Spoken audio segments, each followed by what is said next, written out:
بسم اللہ الرحمن الرحیم۔ محترم ناظرین، السلام علیکم۔ ایک یہودی کو رسول خدا صلی اللہ علیہ وآلہ وسلم سے چند دینار قرض واپس لینا تھا۔ ایک دن آپ راستے میں جا رہے تھے کہ وہ یہودی آپ کے پاس آیا اور اس نے کہا، جب تک آپ میرا قرض ادا نہیں کریں گے اس وقت تک میں آپ کو یہاں سے نہیں جانے دوں گا۔ نبی اکرم صلی اللہ علیہ وآلہ وسلم نے فرمایا، اس وقت ادائیگی کے لیے میرے پاس کچھ بھی نہیں ہے۔ یہودی نے کہا، جب تک آپ میرا قرض واپس نہیں دیں گے میں بھی آپ کو یہاں سے جانے نہیں دوں گا۔ آپ نے فرمایا، اگر یہ بات ہے تو میں تیرے ساتھ یہیں بیٹھ جاتا ہوں۔ یہ کہہ کر آپ اس کے ساتھ بیٹھ گئے۔ جیسے جیسے وقت گزرتا گیا آپ کے صحابہ وہاں جمع ہوتے گئے۔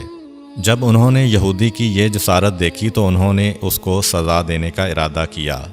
آپ نے انہیں ہر طرح کی تادیبی کارروائی سے روک دیا اور فرمایا کہ تم دور چلے جاؤ۔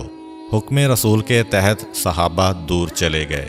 سورج لمحہ بلمحہ گرم ہو رہا تھا اور اس کی تپش سے آپ کو اذیت پہنچ رہی تھی، یہاں تک کہ آپ کے چہرہ اطہر سے پسینہ بہنے لگا۔ اس کے باوجود آپ نے کسی طرح کے غصہ کا اظہار نہ کیا اور کوئی سخت جملہ نہ کہا۔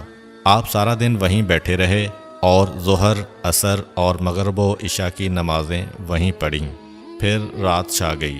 آپ نے رات بھی وہیں بسر کی اور فجر کی نماز بھی وہیں پڑھی۔ صحابہ یہودی کو ڈرانے دھمکانے لگے۔ آپ نے فرمایا، تم اس سے یہ کیسا سلوک کر رہے ہو؟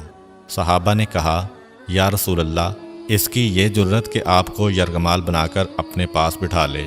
آن حضرت صلی اللہ علیہ وآلہ وسلم نے فرمایا، اللہ نے مجھے اس لیے نہیں بھیجا کہ میں کسی ہم پیمان یا کسی اور پر ظلم کروں۔ جب دن چڑھا تو یہودی نے کلمہ اسلام پڑھتے ہوئے کہا، اشہد ان لا الہ الا اللہ و اشہد ان محمدً عبدہ و رسولہ۔ میں اپنی دولت کا ایک حصہ راہ خدا میں دیتا ہوں۔ میں نے آپ کو اس لیے نہیں روکا تھا کہ میں آپ کی توہین کروں۔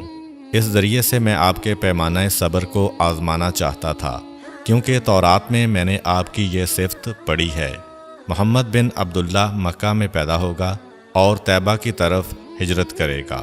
وہ تندخو اور سخت مزاج اور بیہودہ گوئی کرنے والا نہ ہوگا اور کوئی جھوٹی بات زبان سے نہیں کہے گا۔ اس طرح سے میں نے آپ کو یہاں رکھ کر اس بات کی تصدیق کی ہے کہ تورات نے بالکل سچ کہا تھا۔ رسول اکرم صلی اللہ علیہ وآلہ وسلم مبعوث برسالت ہونے کے 3 سال بعد